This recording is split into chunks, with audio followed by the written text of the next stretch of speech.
L'Olympique de Marseille doit détenir autant la raison que la passion. Et ça, c'est pour n'importe quel grand club européen. Si tu détiens l'un et pas l'autre, ça va pas ensemble. Et c'est comme ça que les grands clubs européens se forment. Il faut la passion des supporters, il faut la raison de l'organisation, de la direction. Il faut trouver ce juste équilibre, ce que l'OM n'a pas aujourd'hui. C'est pour ça qu'aujourd'hui, on va parler de Rabiot-Rao, forcément, de toute l'atmosphère marseillaise autour de ça actuellement. Ensuite, on va parler de ce qui a peut-être mis le feu aux poudres, hein, de la gestion de Zerbi, qui n'est pas parfaite. Ensuite, on va parler dans un troisième temps du cliché marseillais, de l'ADN marseillaise qui tourne autour du football, mais qui parfois peut être trop pesante pour les joueurs et pour le vestiaire. Concernant le cas Rabiot, je ne vais pas rentrer dans les détails, vous connaissez tous Romain Molina, RMC, tout le monde qui en a parlé, c'est en deux rounds, il y a eu des bagarres, etc. Il y a eu des coups, d'accord. Moi, j'aimerais parler plutôt de cas plus personnels, de rentrer un petit peu, de comprendre pourquoi on en est arrivé là. Rao, c'est un jeune joueur. Il sort de Championship. C'est un joueur qui, d'ailleurs, en sortant de Championship, il était directement dans son club formateur. Donc, il a connu peu de choses, hein.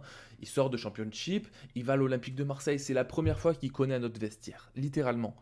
Donc du coup, c'est un joueur qui est jeune, il est con, d'accord. On a tous passé par là, on est jeune et con, on parle, on répond aux grands, etc. On fait le con. Et ce qui est différent avec Rabiot, c'est que c'est un mec qui a l'expérience, qui normalement a plus de recul sur ce genre de situation, et qui aussi est plus équilibré sûrement dans sa vie, qui a fait toutes les erreurs de jeunesse, et donc du coup maintenant c'est un mec qui doit être stable. Donc là, et le problème avec l'un et l'autre, c'est qu'ils sont tous dans le tort. Le problème, c'est que en essayant d'être un peu plus objectif, je pense que Raw, il met un peu le feu au vestiaire là en faisant cette connerie, en revenant, en essayant de se rebattre une deuxième fois.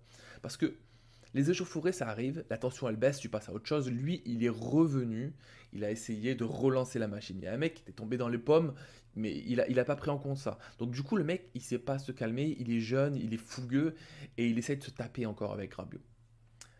Il sait sûrement qu'il va se barrer de Marseille, le mec. Il sait sûrement qu'en plus, ça va jouer contre lui. Donc là, il s'en bat les couilles.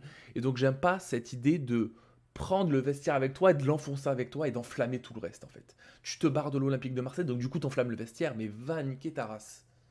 Je comprends pas ce genre de logique. Ça, c'est une mentalité, euh, toute proportion gardée, égoïste. Je pense que c'est un joueur qui, quand il va marquer, il est content de prouver plus qu'il est content de faire gagner l'équipe. Alors que Rabiot, malgré tout, j'ai plus l'impression qu'il va pas marquer pour prouver. En même temps, il a déjà assez prouvé toute sa carrière, mais il va jouer pour le collectif. Et moi, je prends ça en compte quand il y a des sanctions, parce que l'un va sûrement apporter plus que l'autre. Enfin, on est tous d'accord que Rabiot a fait une saison de fou. Donc, personne n'a envie de se barrer, de se séparer de Rabiot quand c'est un international qui a tant prouvé et qui finalement est très investi et qui, je pense, est bien dans le collectif marseillais. Le problème, c'est que j'aime pas l'idée qu'on se dise que on essaie de faire respecter l'institution quand on vire Rabiot, alors qu'on sait que pertinemment c'est un problème contractuel et c'est parce que ils n'ont pas re-signé la prolongation, etc., etc. Donc ça, c'est une mauvaise gestion de l'Olympique de Marseille. Est-ce que on ne serait pas tous rassis autour de la table pour pointer du doigt, ok, maintenant il y a eu cette situation, là c'est un argument pour signer avec nous et on est capable de te pardonner s'il y a un échange des deux côtés. Mais là non, on a mis tous les deux dans le même panier. Rao, on allait déjà le vendre, je pense. Il allait pas rester. Et en plus, il s'est bien vendu avec sa pré-saison, etc. Et d'ailleurs, il s'est vu plus beau qu'il en a l'air. Il a fait une pré-saison de fou. Il a gagné avec les U21 en Angleterre. Le mec, il s'est vu trop. Il est arrivé contre Rennes, il s'est fait tabasser. Il a eu 17 pertes de balles. Bref, deux cas, deux contextes différents. Et on n'a pas su faire la différence entre les deux. Et ça, je mets le blâme sur la direction marseillaise, malheureusement. Il faut le dire quand c'est le cas.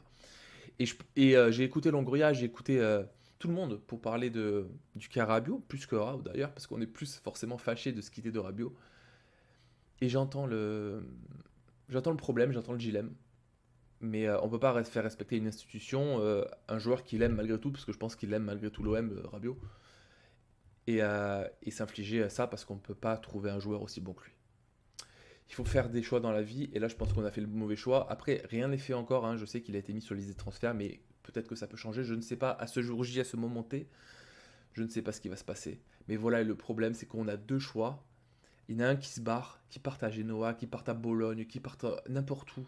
Rao, on va pouvoir le remplacer, Rabiot peut-être pas. D'ailleurs, De Zerbi, qui lui est au cœur de cette gestion-là de l'Olympique de Marseille, qui est l'entraîneur principal, fin stratège. Malheureusement, nous le connaissons tous pour tous ces, on va dire, ces fulgurances, ces mots qui sortent un petit peu de certains contextes. On parle de couilles, on parle de se jeter sur la table, hein. On l'a tous vu, évidemment, ce documentaire qui est magnifique de l'Olympique de Marseille. Mais on voit dans toute sa splendeur à quel point ça peut être, c'est pas forcément un acteur, parce que j'y crois, c'est la passion qui prend le dessus, tu vois. Et ça, c'est beau, un entraîneur comme ça. Mais malgré tout, il y a ce manque de passion, ce manque de raison par rapport à la passion qui prend trop d'ampleur. Trop d'ampleur parce que des joueurs mimiquent le vestiaire, hein, mimiquent l'entraîneur. Et quand tu vois un entraîneur qui est capable de faire ça, même si tu sais qu'il a forcément un peu plus de droit que toi parce qu'il est là pour coacher un effectif, et ben forcément, tu as des joueurs qui vont se permettre certaines choses. T'as un mot qui va aller au plus haut que l'autre, un contact qui va commencer à je t'attrape par le cou, puis une gifle, puis un coup, puis des droites, puis des bagarres, puis un mec qui tombe dans les pommes. Donc du coup, je pense qu'il y a forcément un lien conducteur avec De Zerbi, qui est aussi un acteur dans ce problème-là. Parce que la passion, on l'a déjà à l'Olympique de Marseille, et le fait de mettre quelqu'un aussi volcanique que le Vélodrome, ben forcément, ça va créer trop de lave. Au bout d'un moment, il y a trop de tension.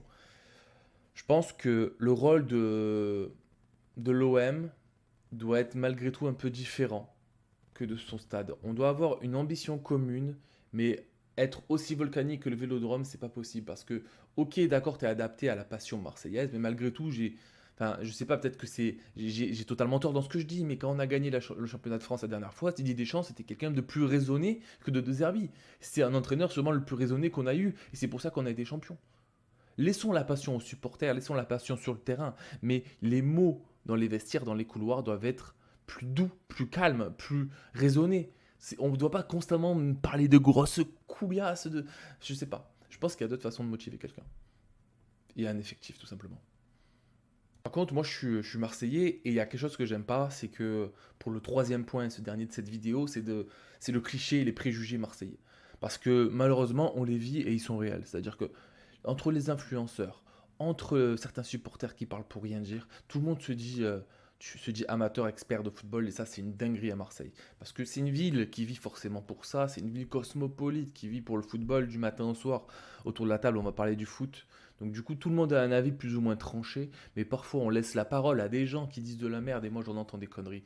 Moi, j'ai de l'ego comme tout le monde, mais je sais mettre ça de côté des fois, hein. Quand on dit qu'on est le plus grand club de France, ok, en termes de trophées, mais maintenant il faut s'avouer vaincu, etc. Il y a des choses, il faut les accepter dans la vie, c'est comme ça qu'on avance, d'accord? Être bloqué dans le passé, parler toujours de la Champions League, c'est ok, c'est fine, c'est beau. Au bout d'un moment, il faut passer à autre chose, il faut avancer. Et aujourd'hui, on a une belle équipe.